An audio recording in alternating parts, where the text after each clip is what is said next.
Good afternoon and welcome everyone to the Studio Art Department's Fall Term Artist in Residence Lecture.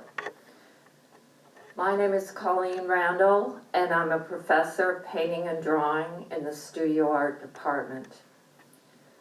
First of all, let me say how wonderful it is to see you all here in person for this first time for some of us in over a year and a half. I hope the start of your fall term has been productive and that the rest of your year here will continue to be great. If you would all please take a moment now to check to be sure that your cell phones, laptops, and any other electronic devices are turned off as a courtesy for our speaker today. Thank you very much. Our guest today is Lorraine Shemesh, whose drawings, paintings, and ceramic vessels I greatly admire.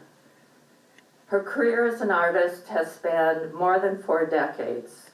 Her many outstanding artistic accomplishments have earned her widespread high esteem and praise among the artistic community, and we're especially fortunate to have her here today with us.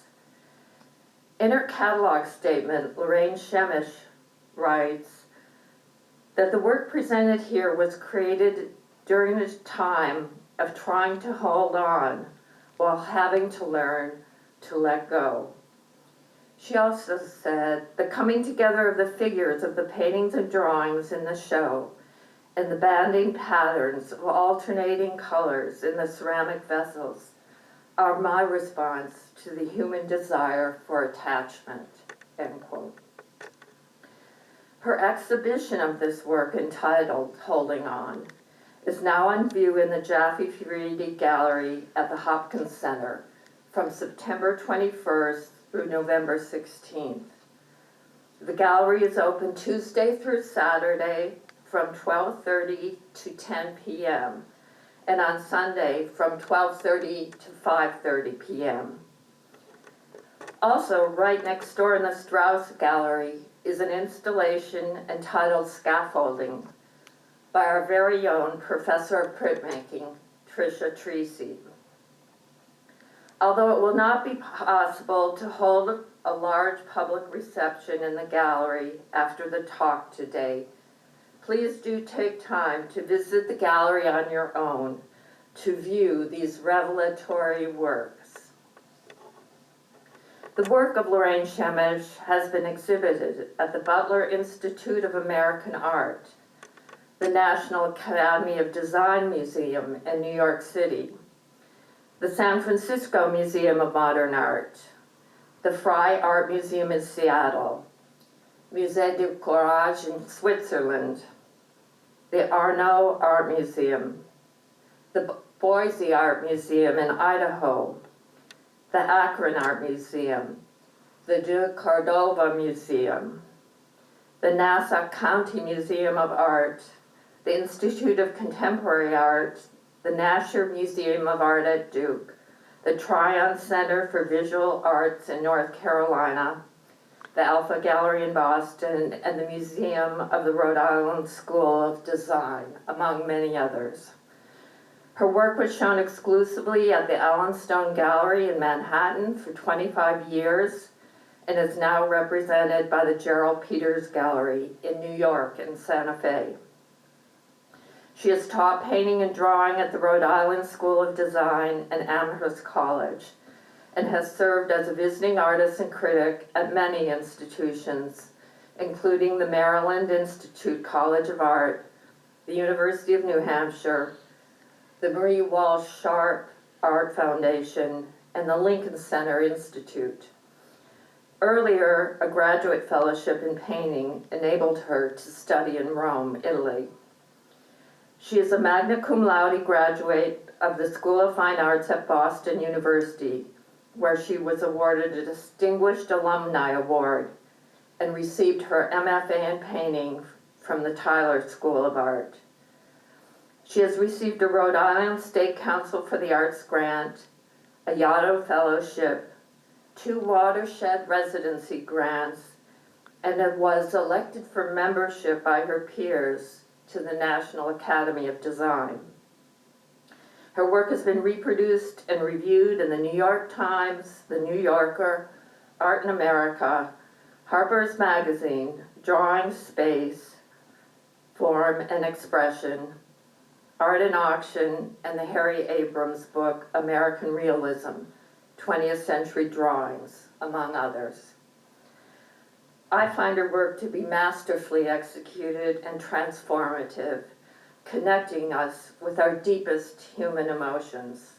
Now please join me in welcoming Lorraine Shemesh.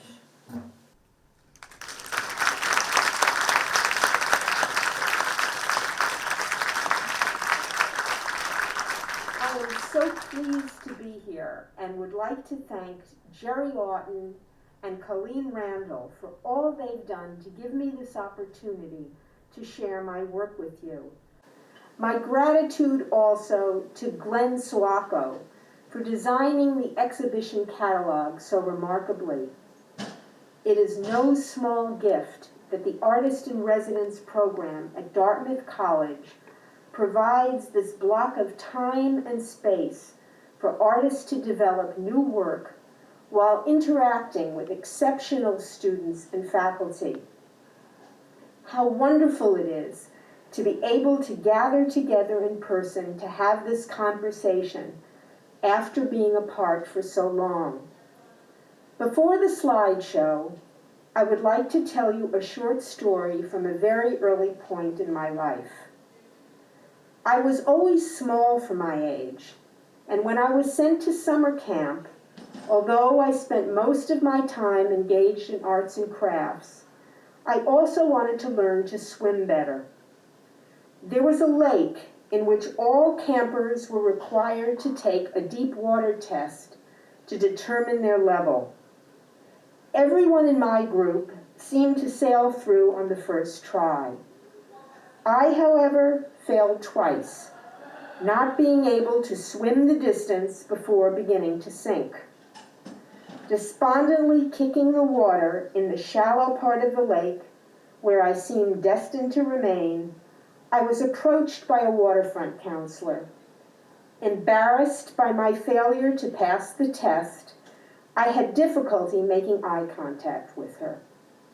But then she said, "Lorraine, I would like you to take the test one more time. And this time, I think you might be surprised by the outcome." I shook my head, afraid that I was about to drown. She looked at me straight in the eyes and said with determination, "This time you're not going to think of the entire distance you have to swim. This time you're going to swim the lake one stroke at a time. If you get tired, swim on your back and remember to breathe." At the appointed hour, we got into the water. She swam ahead of me, holding a long bamboo pole in front of her, just in case I couldn't finish and needed to hold on. I swam slowly but steadily, remembering her words and watching her as I did.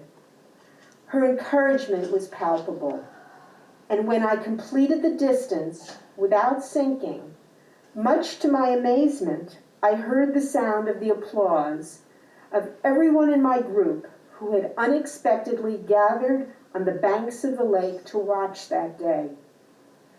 I have returned to this experience in my head many times in the intervening years, and have never underestimated the part that mentors have played in my life. I was lucky to have had teachers who were also inspiring artists. They raised the bar for me by example of their own work and through the generosity of their spirits. I credit them for the fact that I was able to reach up beyond what I was capable of initially and aim for something higher, something deeper, and something more meaningful. While working, especially during times of uncertainty and challenge, I often think that light is light, but only in relationship to the dark. It reminds me not only of the formal elements that art making engages, but of the emotional components and the endless possibilities that a lifetime spent in the studio generates when one tries to do things again. The images I am about to show you represent some of those moments. I began my working life when I was 24 years old, teaching drawing and painting at the Rhode Island School of Design, a place where people worked in many different ways with a variety of materials. It was a very stimulating environment. During that time, I often traveled from Providence to Manhattan. Since I was classically trained to work directly from life, I drew what I saw during those trips. When I decided to develop the drawings into a painting, I had a real train seat from the New Haven Railroad unbolted from an abandoned car and brought into my studio for the model to pose on. The painting measures 60 inches across. From the very beginning, the paint quality was an essential element in the process for me, as thickly painted areas were situated next to more transparent passages. Here, the opening up of the edges was used to increase the feeling of vibration as the train moved. I set up my easel in a friend's home to work on this painting. An interest in the graphic black and white tile pattern on the floor was the starting point. The title gets its name from the fact that the details of the landscape and the window were competing for the focal point of the painting. So I turned on the hot water in the shower to fog the view outside the window. Its title became Steam Heat. Sometimes the hardest thing about painting is the editing and what you choose to leave out. After 7 years of teaching at RISD and 1 at Amherst College, I met Alan Stone, whose gallery would go on to represent my work for the next 25 years. Soon after meeting him, and against the better judgment of everyone I knew at the time, I decided to move to New York City to make my way as a painter full-time. I worked on this painting from my apartment window when I first moved there. The image pays homage to Edward Hopper, whose work I greatly admired. The repetition of rectangles are the underlying foundation of the composition.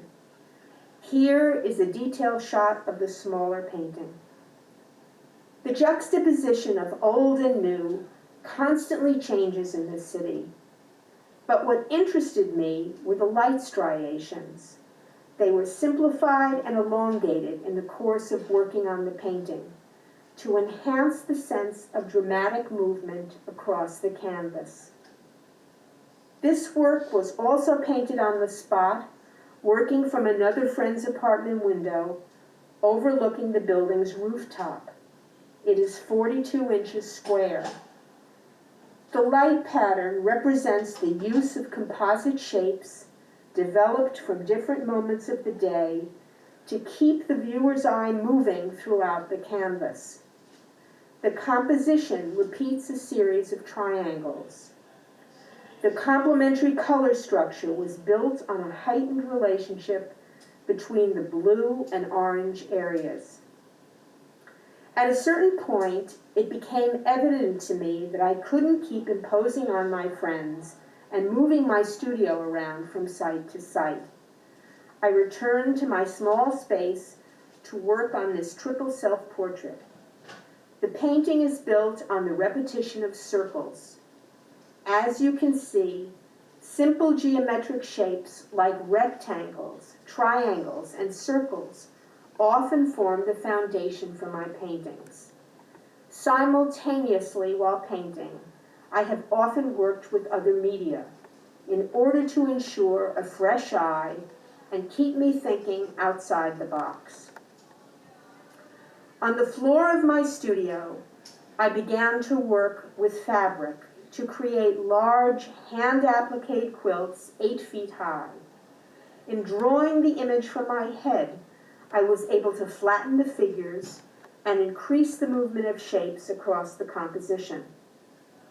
This one is titled Acrobats and measures 100 inches in height. Drawing the figures on huge sheets of paper on the floor helped me change my point of view in the paintings that came afterwards. When the quilts were shown alongside paintings and drawings in a solo exhibition at the Allenstone Gallery, someone I deeply respected saw the show and said to me, "You have everything it takes to go the distance, but now you need to go to the place you're most afraid to be." I was jolted by those words. "How do I do that?" I said. The response shook me. "I don't know. I don't care. Get a pickaxe if you have to, but go there." I realized it was time to enter deep water. A few days later, I began the drawings for a new painting titled Backfloat, which presented many unanswered questions. Trying to find the answers resulted in a series I worked on for many years called Painted Pools. The composition in this painting titled Crawl is built on a series of concentric half circles.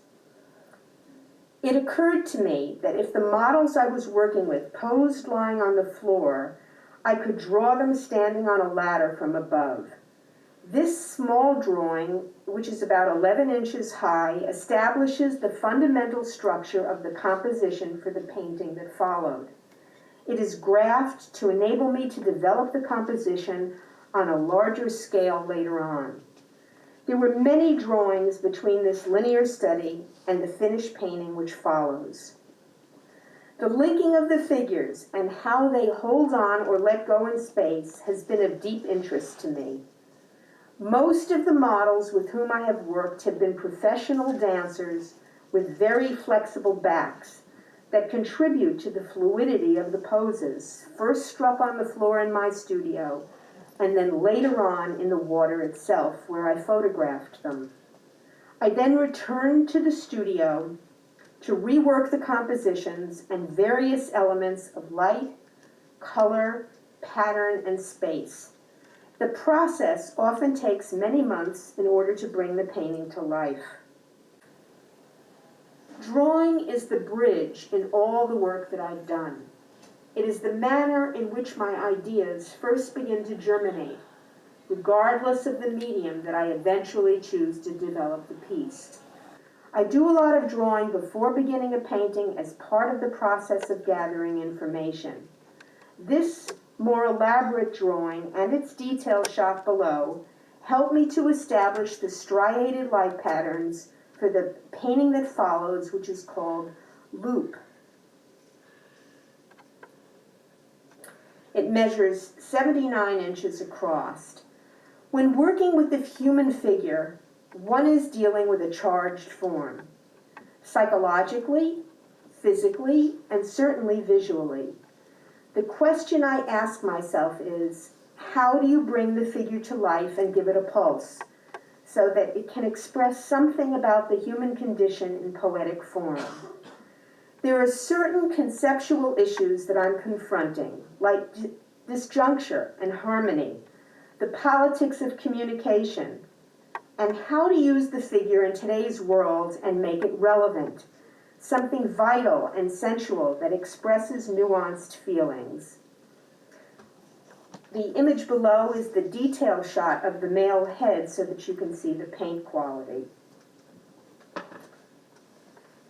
Here's a studio scale shot working on the floor for greater reach, on a painting inspired by a whitewater rafting trip to the Grand Canyon, during which I watched the whirlpool effect of circulating water take hold daily. The water formed eddies, moving in circular patterns, which is how this painting got its title. Here is the finished painting. It measures 66 inches square. Martin Lofsness, a principal dancer with the Martha Graham Dance Company, posed for this painting during a hiatus from performing with the company. He posed in a pool situated in the woods, surrounded by dark green fir trees, which contributed to a different color palette in the painting. When one element is changed, it changes everything. The paint handling in this detailed shot of the feet is an homage to the painter Soutine, whose work I greatly admire. This series of 3 paintings titled Archway, Arch, and Arc was inspired by the Matisse bronze bas-reliefs hanging in the garden at the Museum of Modern Art. The figures were handled in an increasingly abstract manner as the series continued. The form became flatter as the figures dissolved into the water around them. This painting is the middle painting in the series. It measures 80 inches high. The merging of the figures' forms with the light patterns in the water became of great interest during the process. The detail shot of the hand on the left follows. Many small gesture drawings are done to develop an idea, which I often try in different media.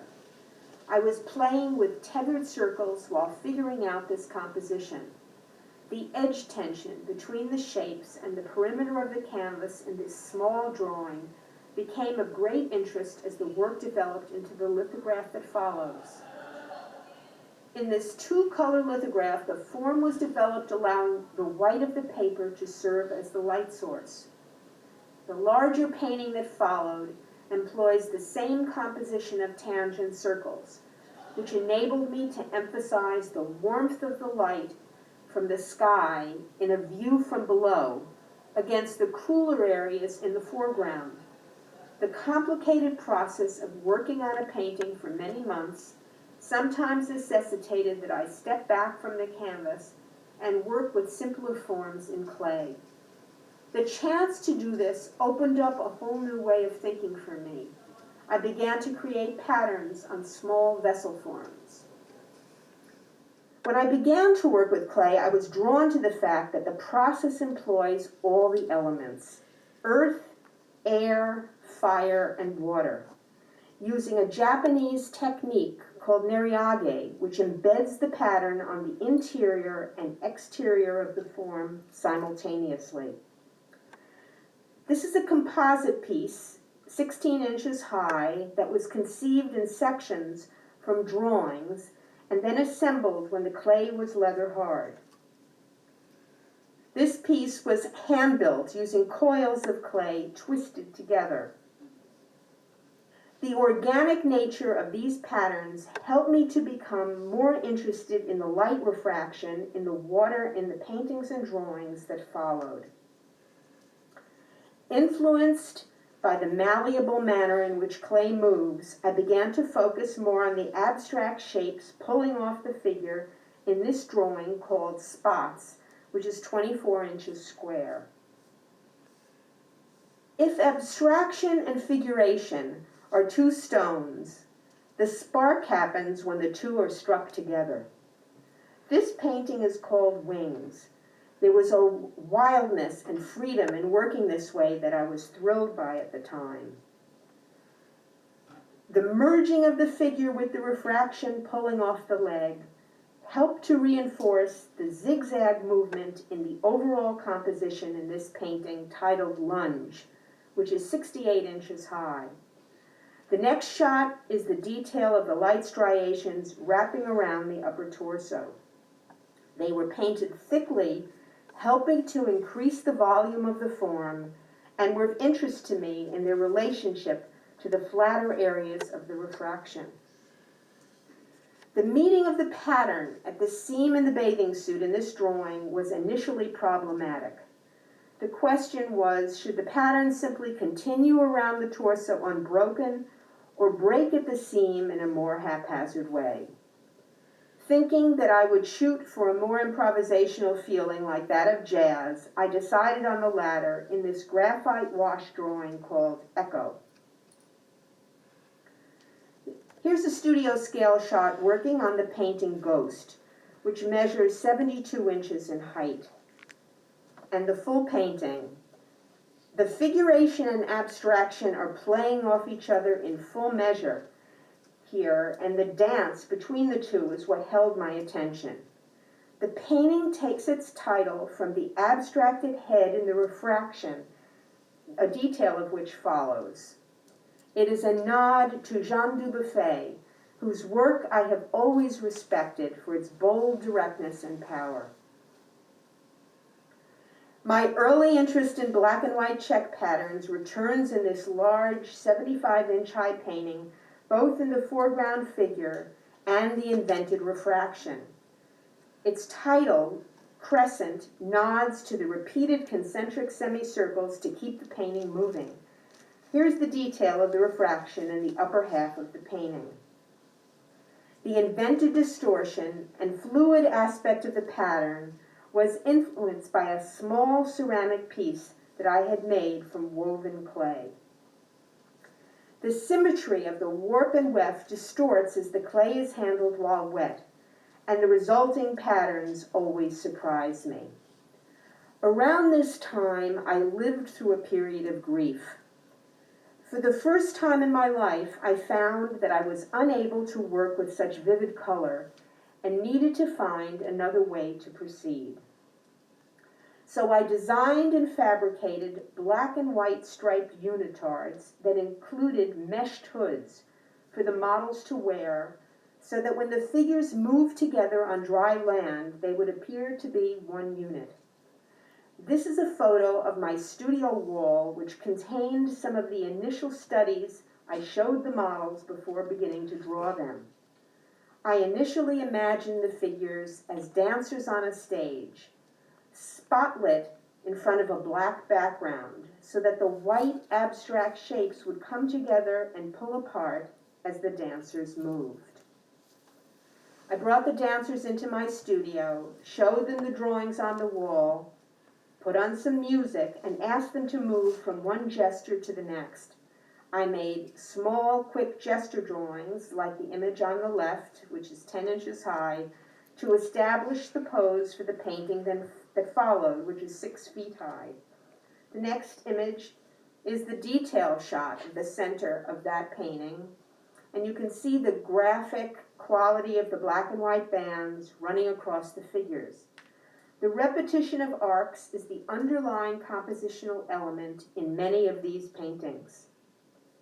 The composite shape that the models make in this work, called hook, is enhanced by the fact that they share a limb, as her right arm becomes his left. Again, the most difficult thing about painting is the surgery that is necessary, not what you put in, but what you take out. I titled the series of paintings Intersections. They were inspired in part by the formal elements in the following clay piece that I had made earlier.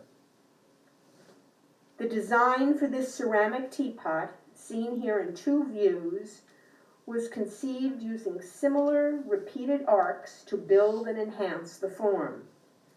The making of this piece was one of the most challenging things I have ever done. It consisted of carving a model out of plaster of Paris and then creating a 17-piece plaster mold from the model into which liquid clay was poured. In this way, multiples can be made.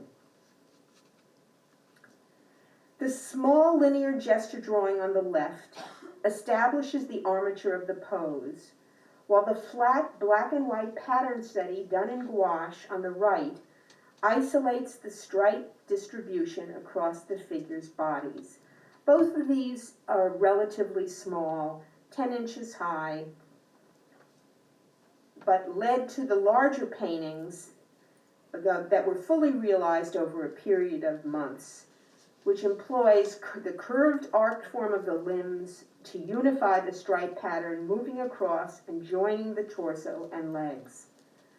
The simple geometric shapes, once again, circles and rectangles, are used to stabilize the composition. The handles on either side of this slip-cast work are used in the same way as the arms in the previous painting. The preparatory work for a larger painting is fairly extensive as the drawings develop in greater length as the process continues. Here is a study done with lithocrayon on vellum. The separation between the figures in this composition is almost completely obliterated as the abstract shape relationships begin to take hold more forcefully. The oval shape of the design is repeated in the following clay vessel.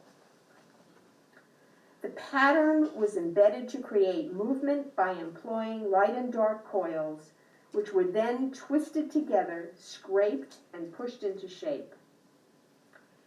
I was standing on a ladder one moment as the models were taking a break in the studio between poses, and when I looked down, I saw this and said, "Hold that."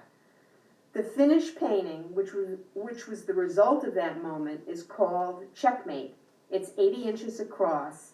The detailed shot of the woven legs appears next. Pattern on form can be translated in many ways.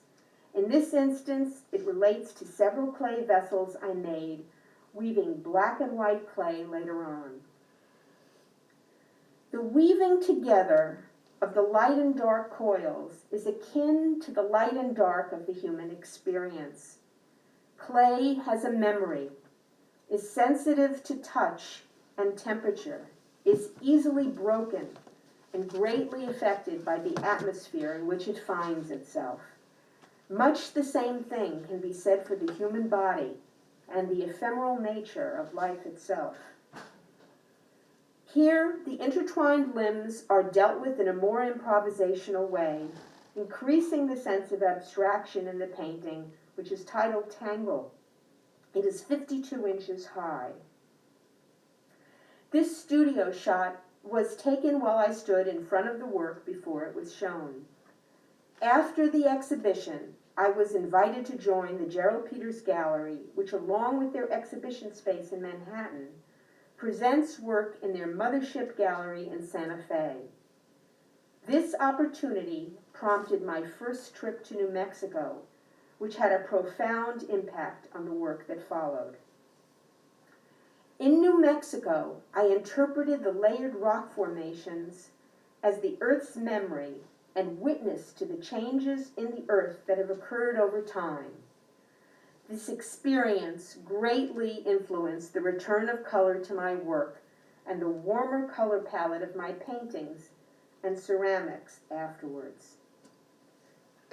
Here are two different stoneware clay bodies that were woven together and compressed to form the vessel. The circular movement in this pattern of twisted coils generated the inspiration for the paintings that followed, like this one, titled Jigsaw. I nodded more overtly to my lifelong interest in dance in the works titled The Space Between Us.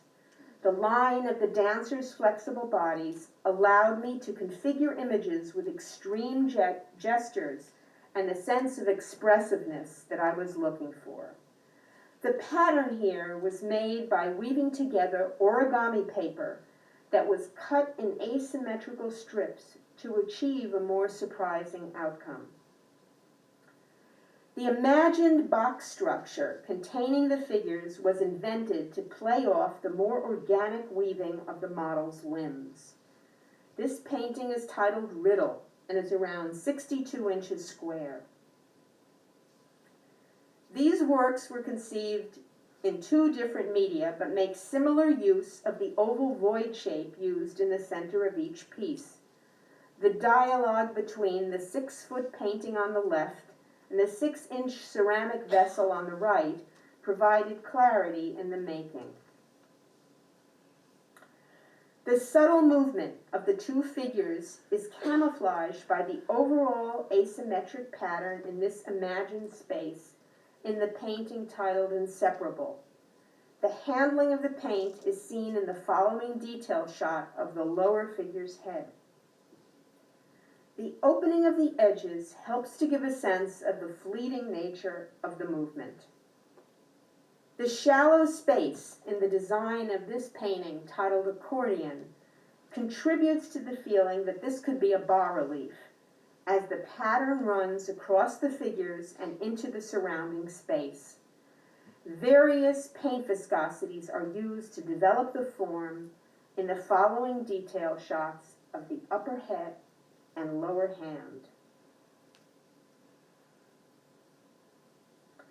Another studio shot while working on the painting attached, which is 64 inches high, to give you a sense of the scale of these works.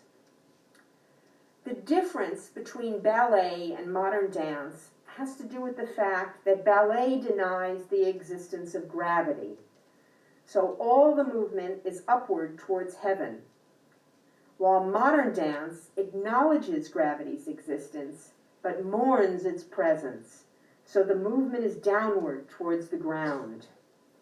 This painting nods to both forms of expression. The use of colored bands to encase the figures was inspired by small ceramic pieces I had made earlier, like this one, which is only 6 inches high, here shown in 2 different views. The imagined box containing the figures is repeated in their gestures, informing a simple rectangular structure and reinforced by the overall shape of the canvas. Here is a detail shot of the upper portion of the painting, which you saw earlier in the introduction. The painting is titled Trellis, is 62 inches across. The asymmetric pattern that occurred in the twisting together of 2 different clay bodies, porcelain and stoneware, was responsible for the cracking that occurred when the piece was high-fired, because the clay bodies dry at different rates. While the cracking was initially concerning for me, time allowed me to think about it differently. I heard that old Leonard Cohen song called Anthem. The lyrics go something like this: forget your perfect offering. There is a crack in everything. That's how the light gets in. How beautiful a thought is that. I allowed the feeling of circular motion generated by this piece to feed into several of the paintings that followed. Like this one, created during the beginning of the pandemic, when things felt so precarious.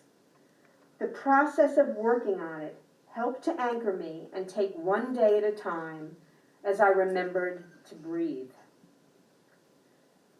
Here, the slight 3/4 view of the 2 figures in the painting titled Magnet increases the sense of depth in the imagined box in which they are situated. The detail shot of the foot is a witness to the fact that professional dancers are often encouraged to fall during rehearsal so that they may know the tipping point of any given movement.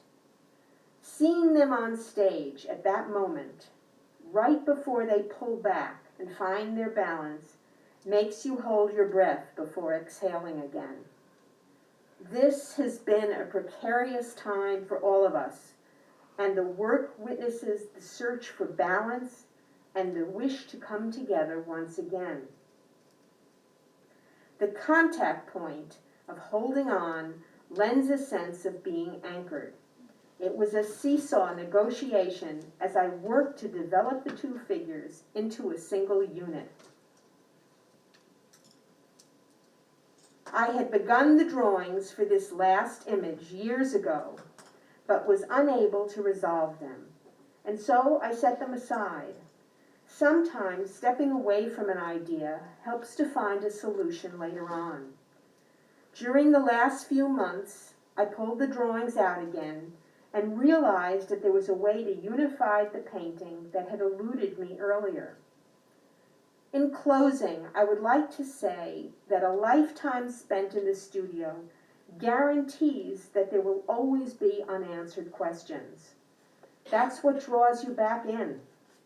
Sometimes the water we find ourselves in feels too deep to navigate. Staying afloat in unknown territory is not easy. It is, however, extraordinarily engaging. Every person trying to make something from nothing finds their own way to swim the distance. For me, the ability to focus and swim the lake one stroke at a time while simply remembering to breathe has carried me through to places I had never imagined I'd go. Thank you.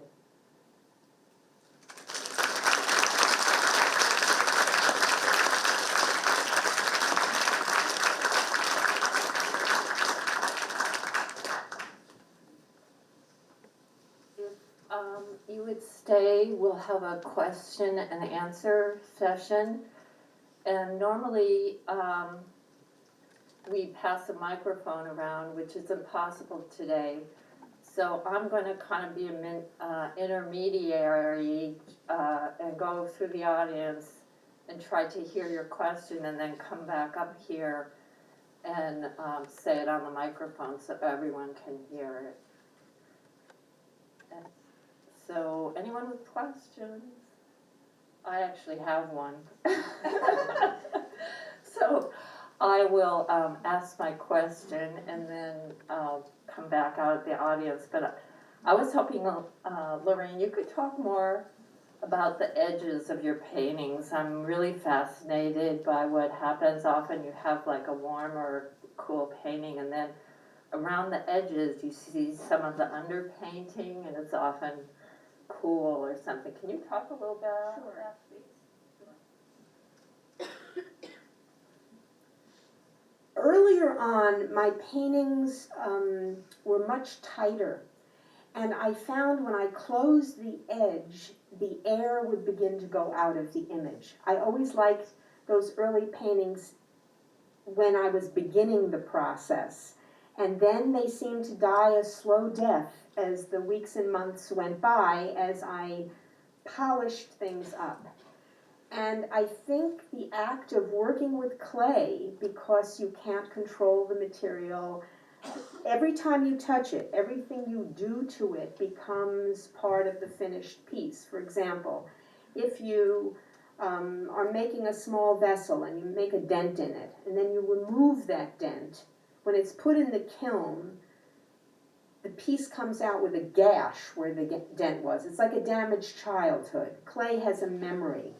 And I decided that I wanted to have that kind of energy in the painting. And so I thought the way to achieve that was to keep the painting open. And I would finish working for a day and then scrape it down. And I liked the way the painting began to stay alive in a different way and have oxygen. It didn't need to be resuscitated in the same way it did when I closed the edges. Also, when you're working with live models, what is difficult and exciting is that they move as they settle into the pose, and there's a quiver. There's a quiver as they move from one pose to the next. And I like that feeling, that it's transient, that things are not glued down, they flutter. So opening the edges and using complementary colors. I often draw, if the image is primarily warm, then I draw with a cool color, making corrections and readjusting positions. And I kind of like the vibration of the opposite color sitting next to the primary color that's being used. You're welcome. Anybody else? Any other questions? Okay, I'm going to come over here. You can stand up and say it, and I'll try and remember it. My question was, what types of tools and techniques do you use when you're painting? What type of tool? I use oil paint because oil paint I find is more malleable. It doesn't dry as quickly. I use bristle brushes, sable brushes, all different kinds of brushes, and I use also the stick end of the brush, which is more raw. It gives you a more raw kind of line than using a very thin brush where you get a precise line. I would say it's wonderful to try all different kinds of materials to see what works best for you as you develop your work. It's good to have things to choose from, and things surprise you. You know, I also work with my fingers, you know, and I learned over time I should wear gloves when I do that because some of the pigments are toxic.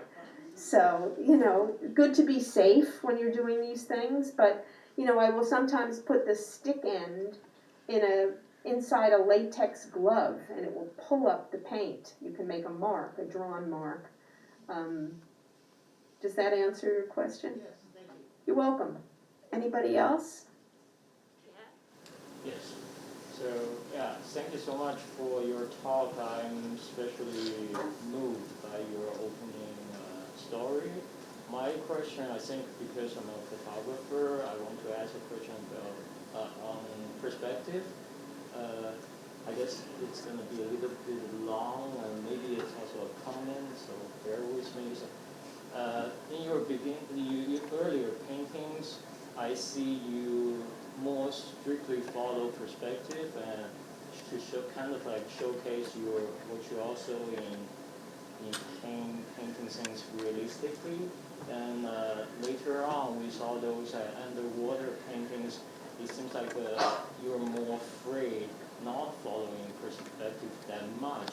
And in the even later paintings like this, in one painting, I see the transition from really realistic parts into quite abstract parts. So, yeah, I want to ask you what your thoughts on perspective. Well, that's a very astute observation. You know, you're looking at work that was done over a period of 4 decades. So I think the earlier work, I held on to the form very tightly. You know, I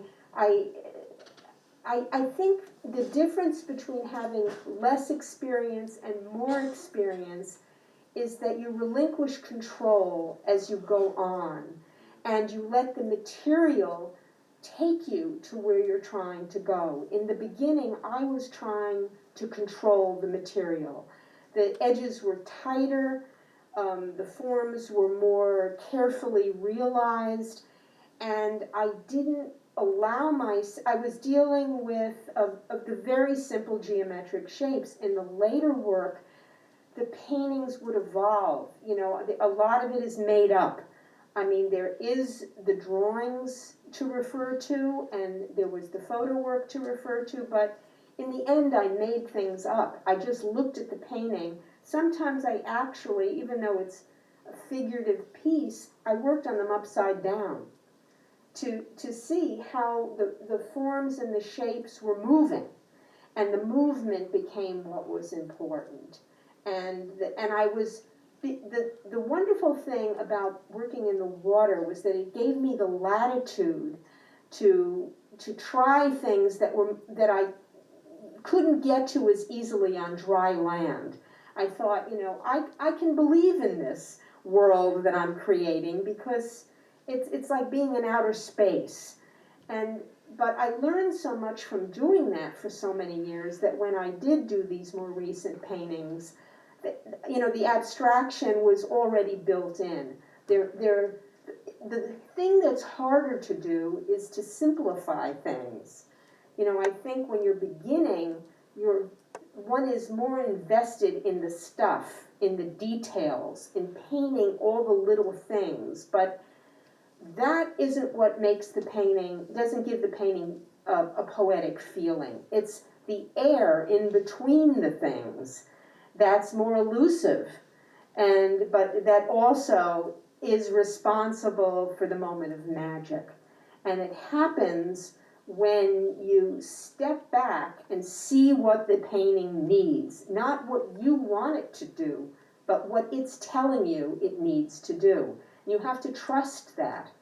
And it takes time and experience to do that, but it does happen eventually. And it's a wonderful feeling. You know, you begin to feel that the brush is an extension of your hand.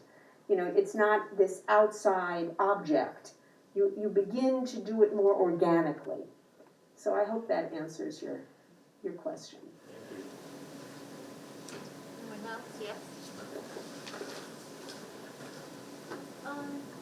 I know that you've spent a lot of time like teaching art as well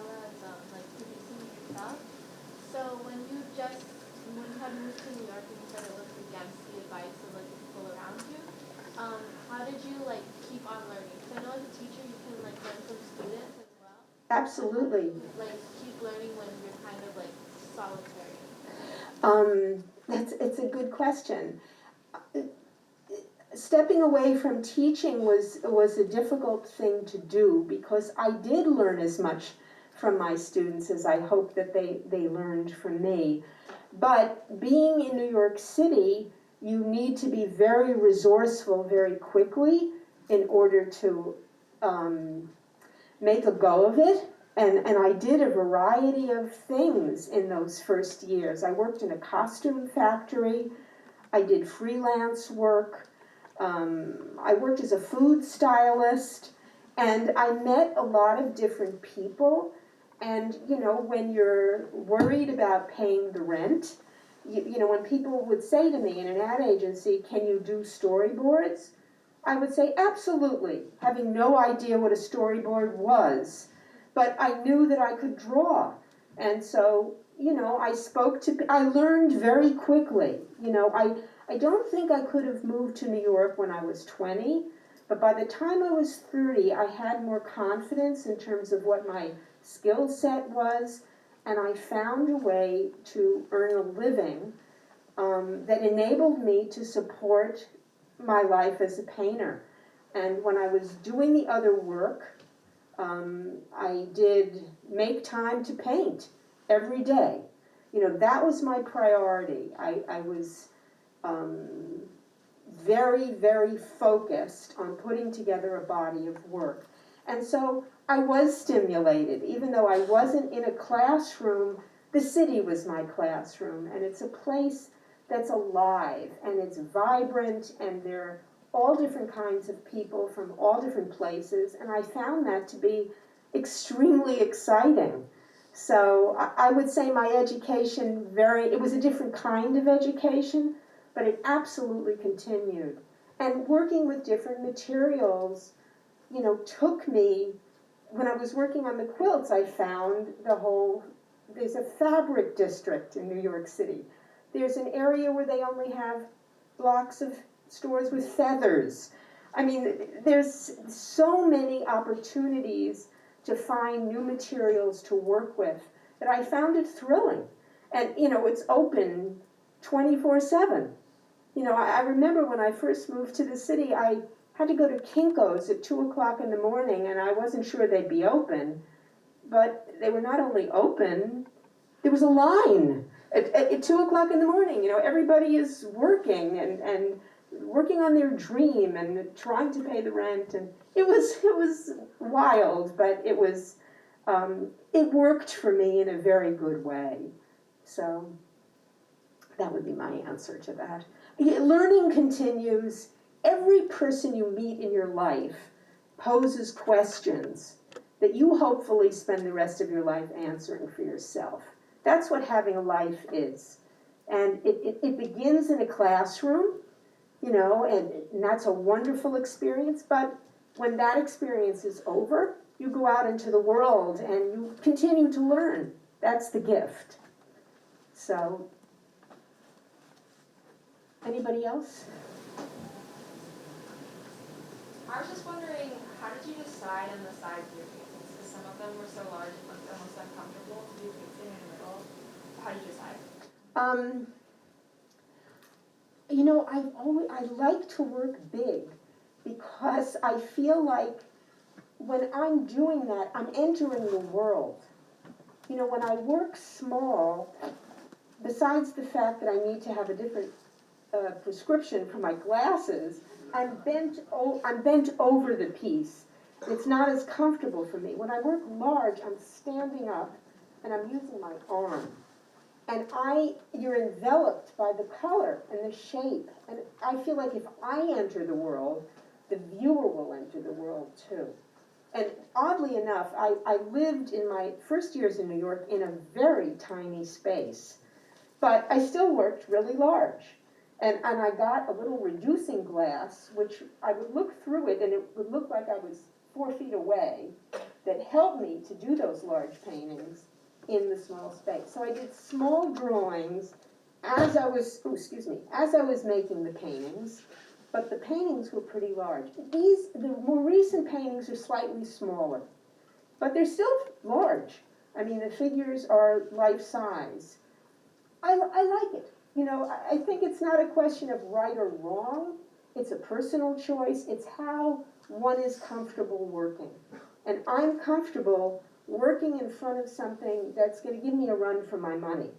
It's like I'm pushing against this object that's my size or bigger. And I enjoy that. I enjoy the process of that. Any other? Yeah. You said at one point, someone told you you need to find a place your emotions take to go. Yeah. Do you think you found that, or are you still looking for that? Well, if the last year and a half didn't put us in a place that we were afraid to go, you know, I think there are always elements of our lives that are overwhelming and frightening. When in my early work life, I would try to avoid those subjects and places when I made things, and then I stopped doing that. I realized that when I was uncomfortable with something, that I needed to sit with that and maybe use that. And in the doing of that, it was easier for me to deal with whatever the difficulty was. You know, that early story I told you was a sweet story of a child at camp, but at the time, you know, I was terrified. And so years later, the water, it's beautiful. The water is beautiful. It's luminous. It's, you know, the light and the sparkle of it and the pattern. But you can also drown. You know, there's that element of the light and the dark sitting together. And in the last year and a half, you know, not being able to see people, you know, being afraid of being sick, watching people be sick. At first, I thought, I mean, I was in New York City, you know, where the virus was everywhere. You know, the sirens and it was awful and terrifying. And at first I thought, how am I going to get through this? And then I began to work. I thought of coming here. You know, I was supposed to come here last September. And I thought of this moment and what I would say to you. And I thought I'm going to own what we've all experienced. You know, the challenge of it and the uncertainty of it.